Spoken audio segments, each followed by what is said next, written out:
Assalamu alaikum. Students, we will discuss about organizational structure and design. Okay.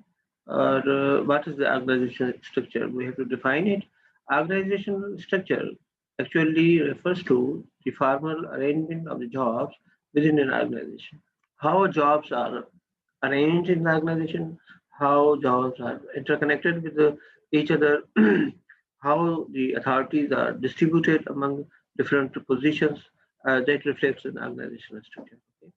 जब भी आप किसी ऑर्गेनाइजेशन को विजिट करते हैं तो आपने देखा होगा आपको बताएंगे कि there might be one person who is the top manager and there are certain people who directly report to that person. Okay, it means the assistant managers and the managers and जो भी है, ठीक है. उसके बाद फिर supervisors होते हैं, फिर प्राइज होते हैं. तो ये एक स्ट्रक्चर डेवलप होता है जिसके तहत different positions are developed and they are interconnected with each other. ठीक है, और उनके दरमियान में एक फॉर्मल अरेंजमेंट होता है, रिलेशनशिप होता है और रिपोर्टिंग रिलेशनशिप होता है. तो उसको हम क्या कहते हैं, स्ट्रक्चर कहते हैं. सही है, जिस तरीके से ऑर्गेनाइजेशन जो है वो की हुई है. तो ऑर्गेनाइजेशन डिजाइन क्या है? Actually it is a process which involves decisions about 6 key elements of the organizational structuring. Okay, so that is how work is distributed and the different specializations and how the departments are developed, how the authorities are the reporting relationships are developed in a chain of command. How many people will report a single authority, a single person, and what is the span of control. Then how the powers are distributed among different positions, or how the powers are distributed among the organization, that is reflected by the centralization, decentralization, and the formalization. Okay, so what are these? मतलब थोड़ा सा इसको one by one discuss करते हैं. ठीक है, मतलब उससे पहले हम ये देखें कि ऑर्गेनाइजिंग का जो फंक्शन है हम क्यों करते हैं. What is actually the purpose of the organizational organizing or the organization restructuring and designing. There are certain purposes. Firstly, it divides work to be done into specific jobs and departments. क्यों हम करते हैं जी? देखें, organisation में ज्यादा बंदे होते हैं, एक से ज्यादा बंदे होते हैं, काफी बंदे होते हैं. तो फिर वो उन्होंने आप काम इसलिए डिस्ट्रीब्यूट करते हैं, हर बंदे का अपना अपना काम. ठीक है, कोई एक बंदा सारे काम नहीं करता और एक काम जो है सारे बंदे नहीं कर सकते. तो काम जो है वो हमने डिवाइड किया होता है और उस फिर क्या करते हैं कि जो काम है और जॉब्स हैं उनको फिर हमने जो इंटरलिंक जॉब्स हैं उनको हमने फिर उनको हमने उनका डिपार्टमेंट अलग बना देते हैं ताकि वो फिर उसकी एक सीरीज हो और वो आपस में मिल बैठ के काम करें. ठीक है, फिर हम we have to assign the task and responsibility associated with individual jobs. Okay, पहले तो हमने जॉब्स बनाई, डिपार्टमेंट बनाए, फिर एक एक बंदे की अलग अलग रिस्पॉन्सिबिलिटी जो है वो भी हम डिफाइन कर लेते हैं कि किस बंदे ने कौन सा काम करना है. फिर अगला जो काम है वो है कोऑर्डिनेशन का, कि हर बंदा जो है वो अलग से नहीं काम करेगा मगर एक बंदा एक कोऑर्डिनेटेड नेटवर्क के तहत काम करता है ताकि एक बंदा दूसरे के ऊपर डिपेंडेंट है तो उनके आपस में जो कोऑर्डिनेशन वो किस तरह होगी और ये हमने डिफाइन करनी है. फिर कुछ जॉब्स को हमने एक यूनिट्स में क्लस्टर बनाना है, इकट्ठे कर देना है. ठीक है, तो ये उसकी क्लस्टरिंग करनी होती है. Sometimes we have to establish the relationship among individual groups and departments. ठीक है, फिर establish formal lines of the authorities. Powers जो है वो हमने देखते हैं कि ये बंदा जो है इसके काम को कौन देखेगा. सारे बंदे नहीं किसी के काम को देखेंगे क्योंकि उसको भी जो है वो जो कंट्रोलिंग है या सुपरवाइजरी जो रिस्पॉन्सिबिलिटीज हम देते हैं ना वो भी हम जो है वो मेजर करते हैं कि कौन किसको सुपरवाइज करेगा, कौन किसके काम को देखेगा. तो ये अख्तियारात की जो तकसीम है उसके लिए हमने एक सिस्टम डेवलप करना है. Then we have to also arrange certain things which will in which we will distribute the organizational resources among different positions. Okay, तो ये चीजें भी हमें करनी थी. So this is how we manage in the organization, and these are the basic aims and objectives of the organizational restructuring. Right? The second, now we have to define and discuss the key 6 activities which fall into the category of organization design. Firstly, the work specialization. Okay, specialization क्या है? आपने देखा होगा कि the degree to which tasks in the organization are divided into separate jobs with each step completed by a different person. ठीक है, हम क्या करते हैं कि हम जॉब्स को या टास्क को हम कैटेगराइज करते हैं, फिर हम जो है हर काम के लिए अलग अलग बना रखते हैं। यानी आप जैसे कोई भी काम हो उसको डिफरेंट प्रोसेसेस में डिवाइड कर दें, फिर उनकी अलग से स्पेशलाइजेशन हम जनरेट करते हैं। एक बंदे को हम वही एक certain activities, set of activities जो हम उसको डिफाइन करते हैं कि आप यही काम करना है, ताकि उसकी उसमें स्पेशलाइजेशन डेवलप होती है। ठीक है, यानी अगर आप देखें कोई भी जॉब आप ले लें, किसी भी जॉब को ले लें, तो एक बंदा सारी प्रोसेस की सारी एक्टिविटीज नहीं करता। स्पेशलाइजेशन के मरहले में जो है एक बंदा सिर्फ एक लेवल की जो एक्टिविटी है वही परफॉर्म करता है। तो ये स्पेशलाइजेशन हुई कि जिसमें आप बंदे को जो है वो मतलब बता दीजिए कि आपको ये करना है। और स्पेशलाइजेशन क्या है कि result in human diseconomies from boredom, fatigue, stress, poor quality, increase absenteeism, higher turnover. Specialisation का जो है ना एक जो नुकसान होता है वो क्या है कि sometime we do it in a way that it creates an over specialization। ठीक है, कि आप जो है वो बंदे की देखें जितनी ज्यादा एक्टिविटीज में आप इन्वॉल्व होते हैं इतना आपको ज्यादा स्किल्स यूज करने पड़ते हैं और इतने आप जो है वो बहुत ज्यादा समटाइम आप जो है वो मोटिवेट रहते हैं। ठीक है, क्योंकि डिफरेंट डिफिकल्टी के लेवल के टास्क जो है आपको डिफरेंट चैलेंजेस आपको प्रोवाइड करते हैं, फिर आप उस हिसाब से ज्यादा हार्ड वर्क करते हैं, एफर्ट करते हैं, सीखते हैं, लर्निंग करते हैं। एक ही तरह का काम बार बार करते हुए आप क्या जाते हैं, उकता जाते हैं, बोर हो जाते हैं, थक जाते हैं, स्ट्रेस हो जाते हैं, काम की क्वालिटी जो है उनकी खत्म हो जाती है, आप छोड़ना शुरू कर देते हैं, ऑर्गेनाइजेशन को, जॉब को छोड़ देते हैं क्योंकि आपकी मोटिवेशन खत्म हो जाती है। तो इसमें स्पेशलाइजेशन में हमने कोशिश करनी होती है कि हम जो है इस तरह का मतलब है कि इस तरह उसको डिवाइड करें कि उसके अंदर भी फिर थोड़ी बहुत जो है वेराइटी हो ताकि बंदे को डिफरेंट स्किल्स जो है यूज करना पड़ जाए। और अगली जो चीज़ है दैट इज द डिपार्टमेंटलाइजेशन। और जो आप डिपार्टमेंटलाइजेशन करते हैं और उसमें भी 2 3 4 किस्म की जो डिपार्टमेंटलाइजेशन हम करते हैं और वो कौन सी होती है डिपार्टमेंटलाइजेशन के जो डिपार्टमेंट्स बनाए जाते हैं। डिपार्टमेंटलाइजेशन को हमने डिफाइन ये किया था कि यानी कि ऑल द एक्टिविटीज और jobs are combined further to to you know create a department. उसमें क्या होता है कि आपके सारे एक जगह एक तरह की जो एक्टिविटीज है वो आपको कंबाइन कर देते हैं ताकि वो आप परफॉर्म कर सकें। ठीक है, तो इसमें कौन सी चीज़ें और फंक्शनल भी होती हैं, प्रोडक्ट से रिलेटेड भी होती हैं, ज्योग्राफी से रिलेटेड भी होती हैं, प्रोसेस से रिलेटेड भी होती हैं और कस्टमर से रिलेटेड भी डिपार्टमेंट्स होते हैं। फंक्शनल डिपार्टमेंट कौन से हैं? Grouping the jobs by functional perform. मिसाल के तौर पर एचआर के डिपार्टमेंट है, मैन्युफैक्चरिंग का डिपार्टमेंट है, मार्केटिंग का डिपार्टमेंट है। ये क्या है? डिफरेंट एक्टिविटीज है, उसके हिसाब से आपने डिफरेंट डिपार्टमेंट्स बना दिए। तो ये एक ट्रेडिशनल जो है वो डिपार्टमेंटलाइजेशन है जो बहुत सी ऑर्गेनाइजेशन करती है। फिर जो है अगली चीज़ ये प्रोडक्ट से रिलेटेड है। फिर ये आप देखेंगे कि बहुत सी चीज़ें हैं जो कि उनके डिपार्टमेंट जो है प्रोडक्ट के हिसाब से, मिसाल के तौर हमने कहा ना को जो है अगर टेक्सटाइल की मैंने पहले एग्जाम्पल दी थी तो टेक्सटाइल में भी उन्होंने एक्टिविटीज़ के हिसाब से भी जो है वो डिपार्टमेंट बनाए होते हैं या उनकी जो डिफरेंट लेवल है इंटरमीडिएट प्रोडक्ट्स की, तो उसके हिसाब से उन्होंने डिपार्टमेंट बनाए होते हैं। तो ये प्रोडक्ट के हिसाब से डिपार्टमेंट हो गई। मिसाल एक इंश्योरेंस कंपनी है, हो सकता है उसका लाइफ इंश्योरेंस का डिपार्टमेंट अलग हो, उसका जो है वो कार इंश्योरेंस का या जो है प्रॉपर्टी इंश्योरेंस का अलग हो। इस तरीके से उन्होंने जो है उसके हिसाब से उन्होंने अलग अलग जो है डिपार्टमेंटलाइजेशन कर दी है जो प्रोडक्ट्स ऑफर कर रहे हैं। ज्योग्राफिकल क्या है, जिसमें सेक्टर्स बनते हैं, डिविजन्स बनती हैं, ये ज्योग्राफिकल डिस्ट्रीब्यूशन है। ठीक है, या ज्योग्राफिकल डिपार्टमेंटलाइजेशन है। आप देखें कि अगेन इसकी इंश्योरेंस इंडस्ट्री में आप स्टेट लाइफ की आपको हम बता दें, ये स्टेट लाइफ में क्या किया हुआ है कि उसके डिफरेंट जो जोन्स में उन्होंने किया हुआ है, जोन्स के बाद डिवीजन में उन्होंने उनको डिस्ट्रीब्यूट किया हुआ है। ये हर जोन, हर डिवीजन और डिस्ट्रीब्यूशन उनकी अलग अलग होती है, क्योंकि बाज़ का कुछ ऑर्गेनाइजेशन ऐसी हैं जो कि मल्टीपल ऑर्गेनाइजेशन स्ट्रक्चर लेके चलती है। जिस तरह पाकिस्तान रेलवे है, उसकी जो है फंक्शनल लेवल की भी डिपार्टमेंटलाइजेशन होती है कि उनके डिफरेंट जो है वो मिसाल के तौर पर उनके फ्रीट के अलग हैं, पैसेंजर्स के अलग हैं, केमिकल के अलग हैं, पुलों के अलग हैं, अलग मतलब मुख्तलिफ किस्म की उनकी डिपार्टमेंटलाइजेशन है। फिर उनकी डिवीजन्स भी अलग हैं, वो डिवीजन्स भी बनी हुई हैं, तो सारी मतलब उनको मल्टीपल लेवल के वो चल रहे होते हैं। आप आपने उनकी वेबसाइट पे विजिट करना है पाकिस्तान रेलवे की, और आपने उनका ना ऑर्गेनाइजेशन स्ट्रक्चर देखना है कि किस तरीके से उनका काम जो है वो डिस्ट्रीब्यूट हुआ होता है। फिर आप आपका प्रोसेस के हिसाब से करते हैं कि ग्रुपिंग जो आप प्रोडक्ट प्रोसेस।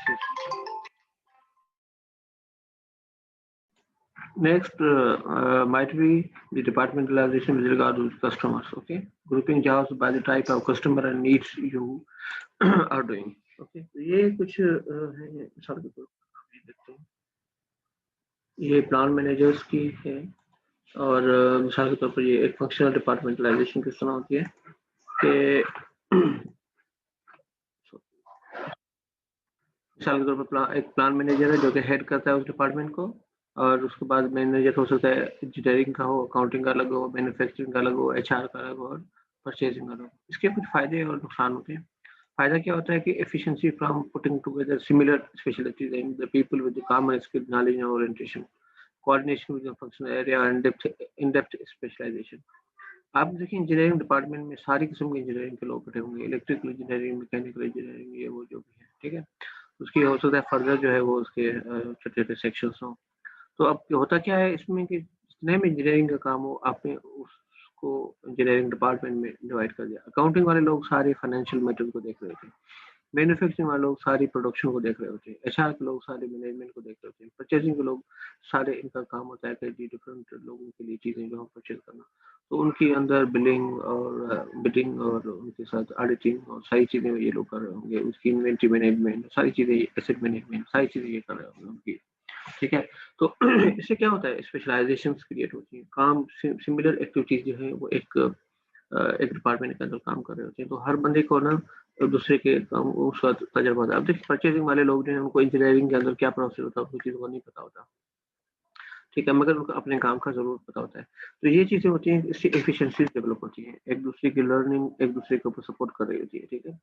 मगर प्रॉब्लम क्या आता है कि थोड़ा सा कम्युनिकेशन की वजह से प्रॉब्लम आता है, और तो ऑर्गेनाइजेशन का जो है वो गोल्स को लोग फॉलो कम करते हैं, अपने हर बंदा अपने जो है वो गोल्स को फॉलो करने की कोशिश करता है, ठीक है। तो ये इस तरह की चीज़ें होती हैं कि डिपार्टमेंट के अंदर जो है राइवलरीज डेवलप हो जाती हैं कि एक बंदा जो दूसरे डिपार्टमेंट के बंदे के साथ जो है वो कोऑपरेट नहीं करता या कोऑपरेट करने में थोड़ा सा हिचकिचाता है, तो इस तरह के इशू जो कभी कभी आ जाते हैं, ये इसके डिसएडवांटेज हैं। उसके अलावा आप देखें जियोग्राफिकल डिपार्टमेंटलाइजेशन क्या है, मिसाल के तौर पर वाइस प्रेसिडेंट सेल्स हैं, तो हमने जो डिफरेंट रीजन बनाई हुई थी, जिसमें मैंने आपको इसकी एग्जाम्पल थी स्टेट लाइफ इंश्योरेंस कॉर्पोरेशन की, अगर उसका आप देखेंगे तो आप देखेंगे कि उसके ना मुख्तलिफ किस्म के रीजन्स या जोन्स बने हुए हैं, तो वो उस हिसाब से अपना उनका जो काम है वो डिवाइड होता है। इसमें क्या होता है कि आप मुख्तलिफ रीजनल इश्यूज को आप डील करते हैं। होता क्या है कि मिसाल के तौर पर जो सिंध में इशूज़ हैं या कराची के जो इशूज़ हैं और वो शायद सक्खर रीजन में ना हो, ठीक है? और जो सक्खर रीजन के इशूज़ हैं वो थोड़े-से डिफरेंट होते हैं।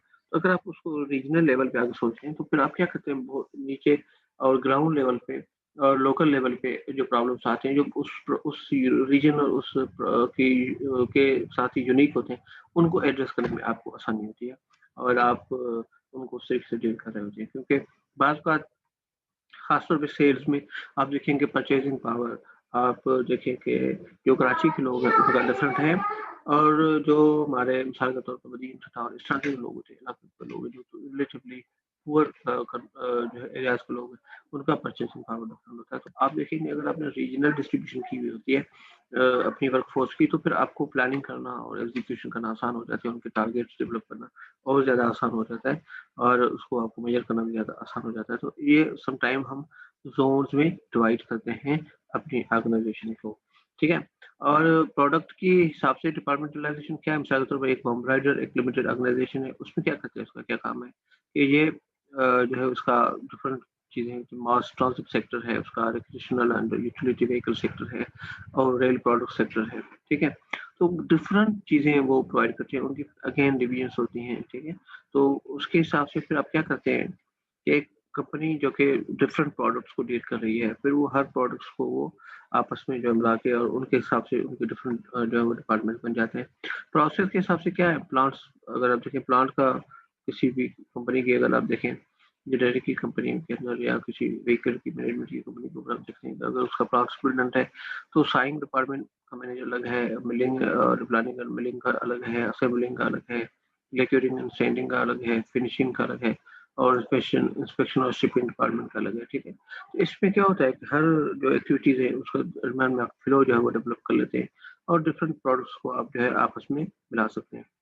कस्टमर के हिसाब से डिपार्टमेंटलाइजेशन क्या होती है कि आप देखिए, आपके रिटेल अकाउंट जो रिटेल कस्टमर्स है उनको आप अलग डील कर रहे हैं, और जो होलसेलर अकाउंट्स है उनको आप अलग डील कर रहे हैं, और आपके जो गवर्नमेंट अकाउंट्स है उसके लिए आप अलग डील कर रहे हैं।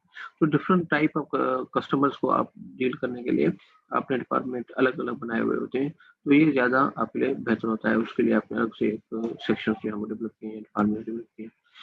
फिर ऑर्गेनाइजेशन स्ट्रक्चर के लिए जो की एक्टिविटीज हैं जिसके तहत हम स्ट्रक्चरिंग के अंदर जो है वो चीज़ें देखते हैं, वो मिसाल के तौर पर उसमें एक चीज चेन ऑफ कमांड। ठीक है, chain of command क्या है? It is a continuous line of the authority that extends from the upper level of an organization to the lowest level of the organization, and it clarifies who reports to who. chain of command क्या है? आपने मिसाल एक manager बैठा हुआ है, फिर supervisor बैठे हुए हैं, फिर एम्प्लॉय बैठे हुए हैं, ये एक सिंपल चेन है। तो आप देखेंगे पावर जो है अथॉरिटी किस तरीके से डिस्ट्रीब्यूट होती है, कि अगर मैनेजर ऑर्डर देता है तो डायरेक्ट एम्प्लॉय को देता है, या वो नीचे सुपरवाइजर्स को या सुपर मैनेजर्स को या डिप्टीज को उनको देता है। ठीक है, मूव कैसे होते हैं, अख्तियारात मूव कैसे होते हैं, पावर्स किस तरीके से अगर उस लेवल के अंदर मूव होते हैं। तो ये चीज़ें जो सबसे ज़्यादा उसको आप कहते हैं चेन ऑफ कमांड, एक लाइन ऑफ अथॉरिटी है। ठीक है, कि और उसके बाद जो है जो सेकंड चीज़ है वो क्या है? अथॉरिटी।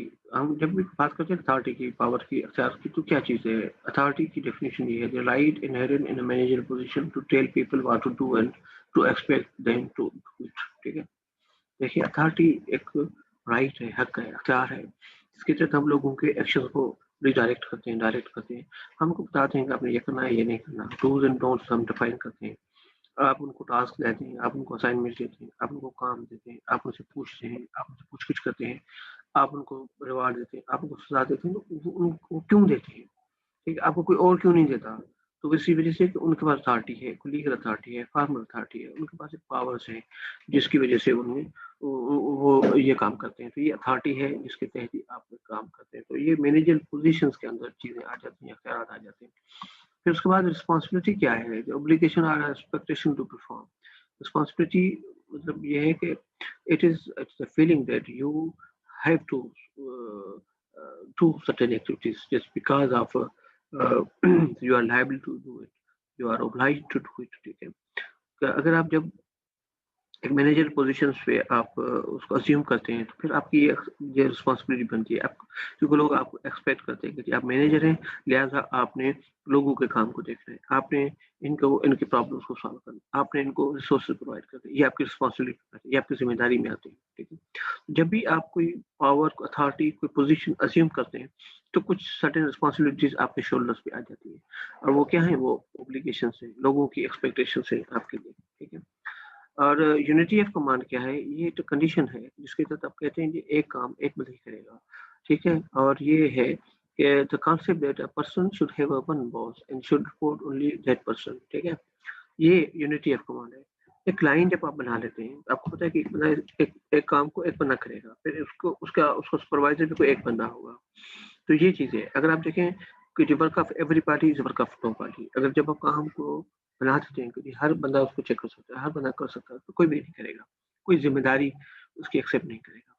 जब आप काम यूनिटी ऑफ कमांड डेवलप करते हैं, इसका मतलब है कि आप रिस्पॉन्सिबिलिटीज़ को क्लैरिफाई करते हैं, डिफाइन करते हैं। आपको पता होता है कि एक काम को किस बंदे ने करना है, तो उन बंदों की आप जो है वो डिटरमिन करते हैं, उनकी रिस्पॉन्सिबिलिटीज़ को डिटरमिन करते हैं। तो ये यूनिटी ऑफ कमांड है। यूनिटी ऑफ कमांड के बगैर कोई भी काम बेहतर तरीके से नहीं हो सकता, कोई कंट्रोलिंग नहीं हो सकती। ठीक है, तो ये सबसे पहला आपने काम करना होता है। फिर है span of control, span scope of control, the number of employees who can be effectively and efficiently supervised by a manager. एक बंदा कितने बंदों को सुपरवाइज कर सकता है, मैनेज कर सकता है। ठीक है, ये वेरी करता है काम की कंडीशन के हिसाब से, फ्लेक्सिबिलिटी के हिसाब से, लोगों के स्किल्स के हिसाब से। ठीक है, एक बंदा जो है थोड़ा मतलब सुपरवाइजर लेवल का होगा, छोटे स्किल्स का होगा, तो अपनी यूनिट्स के ज़्यादा 20-25 बंदों के ऊपर जो है वो कंट्रोल करेगा।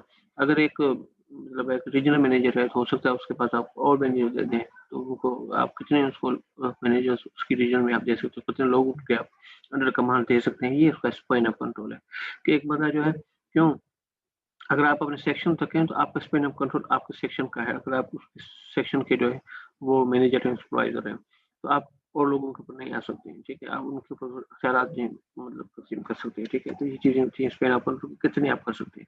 तो विड्थ ऑफ जो स्पैन है, ये मैंने कहा था कि वेरी करता है with regard to different things. मिसाल के तौर पर कि मैनेजर की स्किल एबिलिटी क्या है। मैंने कहा कि एक बंदा मैनेजर पोजीशन पे है, वो लाजमी एमबीए क्या होगा, उसका एक्सपीरियंस होगा, उसकी एज जिस हिसाब से होगी, उसके एजुकेशन के हिसाब से होगी, उसके स्किल के हिसाब से, तो he can manage many people at the time, ठीक है। मगर एक बंदा जो कि नीचे से एम्प्लॉय से प्रमोट होकर आपने सुपरवाइजर बनाया, तो वो बहुत ज्यादा लोगों को कंट्रोल नहीं कर सकता। तो उसके काम उसको जो है आप मतलब ज्यादा बंदे नहीं दे सकते।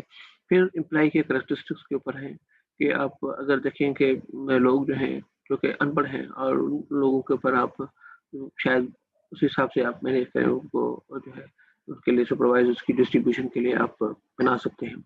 और characteristics of work being done, काम किस तरीके का है। अगर फिजिकल काम है तो फिजिकल काम में आप कितने बंदों को सुपरवाइज कर सकते हैं फिजिकली, ठीक है। क्या आप 100-200 बंदों को एक टाइम सुपरवाइज कर सकते हैं? नहीं कर सकते। हम लोग जो है जब स्टूडेंट्स की ड्यूटी लगाते हैं या स्टूडेंट्स को एग्जाम की ड्यूटी लगाते हैं, तो हमें पता होता है कि एक बंदे को एक बंदा कितना सुपरवाइज कर सकता है। क्या आप 500 बंदों को एक हॉल में बिठा दें, एक टीचर लगा दें, क्या वो सबको एक ही वक्त में सुपरवाइज कर सकता है? नहीं कर सकता। 20-25 बंदों तक है हम जो है वो ज्यादा से ज्यादा कंट्रोल कर सकते हैं, हम चेक कर सकते हैं कि आया वो कोई बंदा कैसे काम कर रहा है, उनकी क्वेरीज को और चीज़ों को हल कर सकते हैं, और बाकी मामला नहीं कर सकते। तो एक बंदे की एक लिमिट होती है कंट्रोलिंग की, ठीक है। और सिमिलरिटी ऑफ टास्क के हिसाब से है, कॉम्प्लेक्सिटी है, जो डिफिकल्ट टास्क है, हो सकता है उसमें आप थोड़े बंदे रखें क्योंकि टास्क जो है वो ज़्यादा डिफिकल्ट है। तो फिजिकल प्रॉक्सिमिटी ऑफ सबऑर्डिनेट्स के जी कितने आप उनको फिजिकली उनके अवेलेबल है या नहीं है, ठीक है। वर्चुअली हैं लोग या दूर लोग हैं, तो दूर दूर के लोग हैं तो दूर दूर के लोगों को सारों को तो नहीं ना पहुंच सकते, उनके काम को नहीं चेक कर सकते। फिर काम की स्टैंडर्डाइजेशन को देखते हैं कि आया काम आपका रूटीन का है या हर वक्त चेंज होने वाला है, तब्दील होने वाला है, उसके हिसाब से आप करते हैं, ठीक है। ये कुछ चीजें दी हुई हैं। और उसके बाद पावर्स की डिस्ट्रीब्यूशन के हिसाब से दो कॉन्सेप्ट हम ज़्यादा से ज़्यादा डिस्कस करते हैं, सेंट्रलाइजेशन डिसेंट्रलाइजेशन का। ये बात समझनी जरूरी है क्योंकि हर जगह ये जरूर आएगा। सेंट्रलाइजेशन का क्या है? सेंट्रलाइजेशन की डेफिनेशन ये है कि the degree to the decision making is concentrated at a single point of time in the organisation, ठीक है। Organisation in which top managers make all the decisions and lower level employees simply carry out those orders. Decentralization उसके against क्या है? Organisation in which decision making is pushed down to the managers who are closest to the action, ठीक है। Centralisation का actually concept ये है कि powers जो है सिर्फ टॉप मैनेजमेंट के पास है, सारे अख्तियार उनके पास है, रिसोर्सेज उनके पास है, और फाइनेंशियल रिसोर्सेज उनके पास है, डिस्ट्रीब्यूशन उनके पास है, और वो फैसले लेते हैं और वो फैसले फिर लोगों तक कम्युनिकेट करते हैं, उन्होंने इम्प्लीमेंट करना होता है, ठीक है। मिसाल के तौर पर अगर आपने कोई चीज़ खरीदनी है, आपको लिए पैसों की अप्रूवल चाहिए तो टॉप मैनेजमेंट देगी, ठीक है। आप जो है वो फिर ये मतलब वहाँ के नीचे से लोग रिक्वेस्ट भेजेंगे ऊपर, वहाँ से अप्रूवल होगी, फिर पैसे नीचे आएंगे। ये सेंट्रलाइजेशन में होता है। डिसेंट्रलाइजेशन में क्या होता है कि जो टॉप मैनेजमेंट है अपने अख्तियार नीचे लोगों को दे देते हैं, उसको हम कहते हैं कि जी ये पावर जो है वो डिस्ट्रीब्यूट हो गया नीचे पोजीशन पे, जो कि एक्शन के साथ क्लोजेस्ट होते हैं। मिसाल के तौर पर देखें कि अगर एक एम्प्लॉई है, उस एम्प्लॉई को कोई प्रॉब्लम आई, एक मशीन खराब हो गई है, उस मशीन को रिपेयर करना है, कुछ चीज़ें रिप्लेस करनी है, तो इतना खर्चा आता है। अब उसके ऊपर जो टॉप मैनेजर बैठा उसको पास वो उतना पैसे खर्च करने का अख्तियार नहीं है, तो क्या करेगा? उससे अपने वाले बंदे को भेजेगा, उससे ज़्यादा वाले को भेजेगा, वो फिर टॉप मैनेजमेंट को भेजेगा। वहाँ टॉप मैनेजमेंट के पास सिर्फ ये एक लाइन से काम नहीं आया होता, उसके पास दूसरी जगहों पे भी काम आया हुआ होता है। फिर वो अपने टाइम के हिसाब से लगाकर उसको पैसे अप्रूव करेगा, देखेगा, और फिर यहाँ तक चीज़ें आएंगी। बस में आ रही है। उसे क्या हो गया? डिले हो गई। मशीन जो है जो कि घंटे के अंदर ठीक होनी थी, उसको दिन लग गया, हफ्ता लग गया, ज़्यादा टाइम लग गया, ठीक है। उससे क्या हुआ? आपका काम डिस्टर्ब हो गया, काफ़ी सारा प्रॉब्लम हो जनरेट हुई। उसके मुकाबले में अगर आपने जो इमीडिएट मैनेजर बैठा उसको पावर्स दिए हुए, वो क्या करता है? वो फौरी तौर पर जो है वो फैसला ले लेता है। तो ये आपके काम की एफिशिएंसी जो है बढ़ जाती है। जो दूसरी कंडीशन है जिसमें निचले लेवल के मैनेजर्स के पास पावर है, ये डिसेंट्रलाइजेशन है कि पावर जो है सबके ऊपर डिस्ट्रीब्यूटेड है। सेंट्रलाइजेशन क्या हुई कि आप जो है वो ले लें। इस यहाँ थोड़ा सा उस ऑर्गेनाइजेशन स्ट्रक्चर को दोबारा देख लें, किसी भी स्लाइड को हम यहाँ पे मिसाल के तौर पर देखते हैं, ये वाला ये चीज़ अगर आप देख लें या ये देख लें भला, ये देख लें तो ये देखेंगे ये सेल्स डायरेक्टर और जो भी हैं इनके नीचे भी लोग बैठे होते हैं, ठीक है। अब एम्प्लॉय नीचे होता है, फिर क्या होगा अगर वाइस प्रेसिडेंट ही हर सारे मसले हल करेगा तो फिर इसमें बहुत टाइम लगता है। तो सारे पावर इसके पास है, वाइस प्रेसिडेंट के पास, इसका मतलब सेंट्रलाइजेशन है। अगर इसने कुछ पावर इन लोगों को भी दिए हुए, इन्होंने फिर कुछ पावर इनको भी दिए हुए, इन्होंने फिर कुछ पावर इनको भी दिए हुए, तो ये डिसेंट्रलाइजेशन है कि जब पावर जो है दूसरी लेवल तक डिस्ट्रीब्यूट हुआ हुआ है।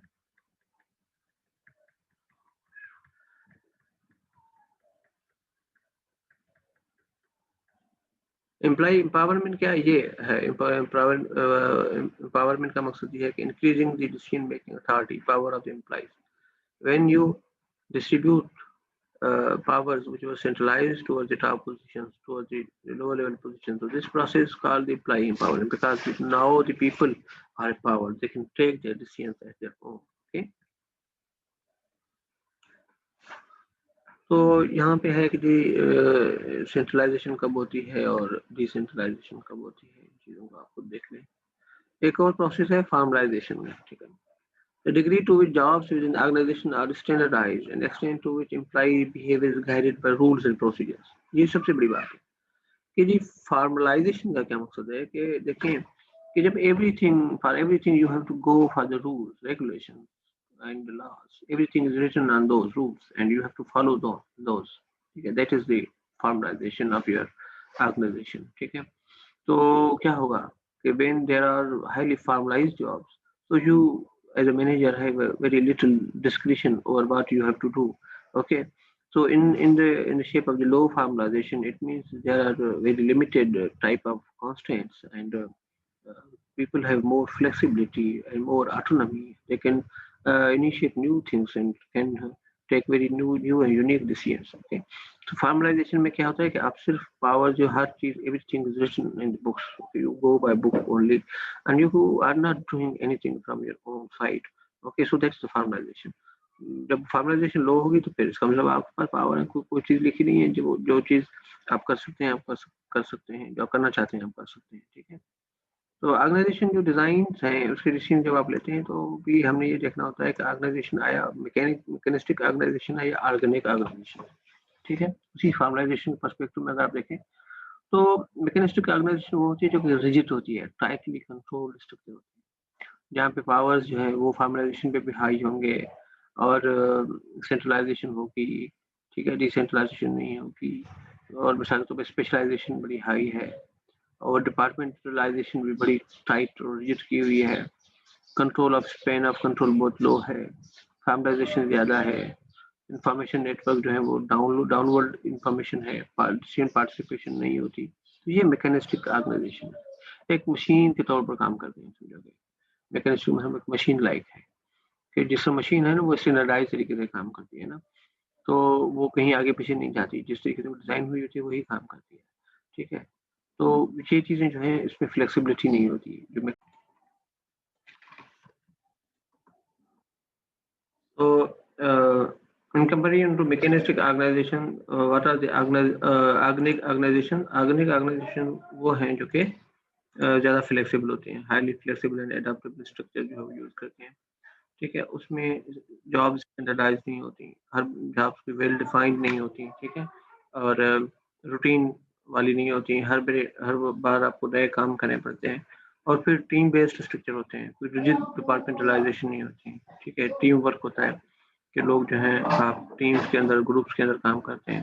फिर इसमें क्या होता है कि लोग क्योंकि हाईली एजुकेटेड होते हैं और इंडिपेंडेंट होते हैं, तो फिर डायरेक्ट सुपरविजन नहीं होती, ठीक है, फार्मल रूल्स नहीं होते, हर बंदा अपने जो वो तर्ज पे काम कर रहा होता है, ओपन कम्युनिकेशन नेटवर्क होते हैं, ठीक है, और ज़्यादा पावर्स और अख्तियारात होते हैं लोगों, ठीक है। तो एम्पावर्ड एम्प्लॉइज होते हैं, तो ये ऑर्गेनिक स्ट्रक्चर्स होते हैं, ठीक है, और कुछ स्ट्रक्चर्स जो हैं वो मैकेनिस्टिक स्ट्रक्चर्स होते हैं। तो ये एक है कि आप मैंने जिस एग्जाम्पल की पाकिस्तान रेलवे की, I have found it highly mechanistic organization and there was a greater formalization in there, ठीक है। तो इसमें क्या होता है जब आप सेंट्रलाइज पोजीशन में होते हैं तो आपकी डिसीजन मेकिंग बड़ी स्लो होती है, आप मतलब सही से काम नहीं कर पाते हैं, ठीक है। और सिर्फ जो है आपका वो ब्यूरोक्रेटिक माइंडसेट जो है वो डेवलप हुआ होता है, तो इसमें काफ़ी सारे इश्यूज जो है वो आ जाते हैं। तो उसके मुकाबले में अगर आप ऐसा काम करते हैं जिसके तहत जो है आप देखते हैं कि क्या नाम है, ऑर्गेनिक फार्म जो है वो आप फॉलो कर रहे हैं, तो उसमें क्या होता है कि आप जो है नए डिसीजन जो है वो ले सकते हैं, न्यू जो है वो अपॉर्चुनिटीज को आप एक्सप्लोर कर सकते हैं। तो ये सबसे एक बड़ा आपको फायदा होता है कि आप बहुत सी काम जो है वो कर लेते हैं, ठीक है। मगर जो उसके मुकाबले में आप ये देखें कि यहाँ पे जो चीज़ें हैं, सॉरी, तो मतलब what are those factors which determine the way you organize your organizational structures, right? So you know that sometimes structural decisions are influenced by overall strategy of the organization, ठीक है, और organization structure always follow the strategy, okay. The way you are going to design your work is dependent upon what are your strategic objectives or what are the strategic directions, okay. तो उसकी वजह से आप शुरू करते हैं। Secondly, size of the organisation, ठीक है। It means if the organization is bigger in size, so it may have more departments, okay, and you can form the more departments, and then you can appoint the uh, different heads of each department, okay. But if your organization is limited in size, in scope, so you may not create more departments, okay. So you can combine the different activities of the departments into a particular level and position, okay? तो ये एक चीज है कि आपका जो है वो डिपार्टमेंटलाइजेशन इस हिसाब से होगी। फिर मैकेनिक और आग्नेक का भी जो स्ट्रक्चर है वो भी आपके ऑर्गेनाइजेशन की साइज के हिसाब से होता है, ठीक है। कि अगर आप समटाइम जो है वो आप मैकेनिस्टिक स्ट्रक्चर जो है फॉलो करते हैं, समटाइम आप ऑर्गेनाइज स्ट्रक्चर फॉलो करते हैं। फिर दूसरा, technology use of the organisation, ठीक है। Firms adopt their structures to the technology they use, ठीक है। जैसे अगर आपकी जो है जिस लेवल की टेक्नोलॉजी आप फॉलो करते हैं उसके हिसाब से आप अपने स्ट्रक्चर्स को चेंज करते हैं। एनवायरमेंटल अनसर्टेनिटी अगर ज्यादा होगी तो भी आप उस हिसाब से करते हैं। मिसाल के तौर पर dynamic environment require organic structures, mechanistic structures need stable environment, ठीक है। अगर आपका जो काम है वो बड़ा रूटीन बेस्ड है तो फिर आप मैकेनिस्टिक और आपके लिए सूटेबल रहता है। अगर आप ऐसे एनवायरनमेंट में काम कर रहे हैं जो अनसर्टेन है, डायनामिक है, रोज नई चीजें आती हैं, तो वहाँ आप बड़े रूल्स और रेगुलेशन के मुताबिक नहीं चल सकते। आप बड़े स्टेबल एनवायरनमेंट के अंदर जो नहीं काम कर रहे हैं तो आप मैकेनिस्टिक स्ट्रक्चर्स में नहीं चल सकते। आपको जो है वो ऑर्गेनिक स्ट्रक्चर की तरफ जाना पड़ेगा, more flexible and fluid structures की तरफ जाना पड़ता है। फिर स्ट्रेटेजी फ्रेमवर्क्स कौन से हैं और जो कि डिपेंडेंट रहते हैं, उनके जो कॉन्स्टिट्यूएंट फैक्टर्स है वो इनोवेशन है और कास्ट मिनिमाइजेशन है और इमिटेशन है, ठीक है। और इनोवेशन क्या है, और मतलब it means you pursue the competitive advantage through meaningful and unique innovation favours and organic structuring, ठीक है। कि इनोवेशन क्या होती है कि something creative you want to support, you want to suggest, ठीक है। तो अगर इनोवेशन आपके पास ज्यादा है तो definitely you go for organic structures, very fluid structures, ठीक है। Sometime you want to focus on minimizing the cost, so that's why you want to control the cost. And if these conditions are there, so you need a mechanistic structure of the organization. You don't want to provide more powers to the the at the lower levels just because you want to create a control over the your cost, okay. तो इस वजह से भी फिर आपको mechanistic structure है वो बहुत ज्यादा सपोर्ट करते हैं। इमिटेशन स्ट्रेटजीज क्या है कि sometime minimising risk and maximising the profitability by cooping market leaders require both organic and mechanical elements in the organisation structure. कि समटाइम आप ऐसी कंडीशन में जिस तक आप चाहते हैं कि आपने किसी को फॉलो करें, किसी ऑर्गेनाइजेशनल लीडर्स को फॉलो कर रहे हैं, इंडस्ट्री के लीडर्स को फॉलो कर रहे हैं और जो आपके कॉम्पिटिटर्स हैं उनको आप फॉलो कर रहे हैं, तो आपकी स्ट्रेटेजी जो है उस वक्त जो है वो फ्लूइड भी होगी और मैकेनिस्टिक भी होगी, ठीक है। तो दोनों आप उनका एक कॉम्बिनेशन जो है यूज कर सकते हैं। तो उसके बाद स्ट्रेटेजी का और स्ट्रक्चर का क्या ताल्लुक है कि देखिए कि strategic goals are dependent upon the way you divide your authorities and powers into the organization, the way you organize your organizational structures, and the way you accommodate the system, okay, and your organization structure is supportive of the change, okay. तो मिसाल के तौर पर देखें, अगर आप बड़ा mechanistic system आपने बनाया हुआ है, तो हो सकता है कि आप नई जो चीज़ें इंट्रोड्यूस करा रहे हैं उसको, उसकी एक्सेप्टेंस लेवल जो आपके एम्प्लॉइज़ के अंदर है वो नहीं होगी, क्योंकि लोग जो हैं रूटीन को ज़्यादा फॉलो करने वाले हैं, बड़े मैकेनिस्टिक वे में काम करने वाले हैं। तो वो जब भी कोई चेंज आप लाना चाहते हैं तो उनको रेजिस्ट करेंगे, ठीक है? Because they are living the status quo, they are not change oriented. In such a situation that you know better कि आप you cannot sometime uh, attain the strategic objectives, ठीक है? So as an organization grows larger, its structures tend to change from organic to mechanistic with increased specialization, departmentalization, centralization, and rules and regulation. ये भी है कि जब organisation की size जो है वो इंक्रीज होती है, तो फिर इसका मतलब है कि बहुत ज़्यादा फॉर्मल किस्म के डिपार्टमेंट बन जाते हैं, और फिर उसी उसकी वजह से फिर बहुत ज़्यादा रूल्स रेगुलेशन और पॉलिसीज के जरिए उन्हें कंट्रोल किया जा सकता है, क्योंकि आपको पता है कि आप जो है उस वक्त जो है जो सेंट्रल पोजीशन पे जो लोग बैठे होते हैं वो चाहते हैं कि ज़्यादा पावर हमारे पास हो, ताकि हम उनको कंट्रोल करें through the formal rules and regulation. जो मैंने आपको एग्जाम्पल दी, जो पाकिस्तान रेलवे की उसकी थी वो मैकेनिस्टिक कल्चर को फॉलो करती है, और तो वो इस वजह से कि आपने देखा कि Pakistan railway is the largest organisation, और it houses more than 88,000 you know implies, okay, and it has a presence across the Pakistan, and it has different divisions, okay, so or many departments. So that's why they are governed through rules, the formal rules and regulations. So that's why they follow the mechanistic structure. Although, in my opinion, the mechanistic structure is not efficient for them. They must follow certain new ways of doing things. Okay, they have to uh, decentralize certain powers to their authorities. Okay, तो बहरहाल क्योंकि बड़ा bureaucratic structure है, और इनके everything it goes to the ministry and then political involvement or many things are there, so that's why they follow the mechanistic rule, okay. चलिए हम इसको एंड करते हैं, मैंने बहुत ज़्यादा जो है मैंने कहा था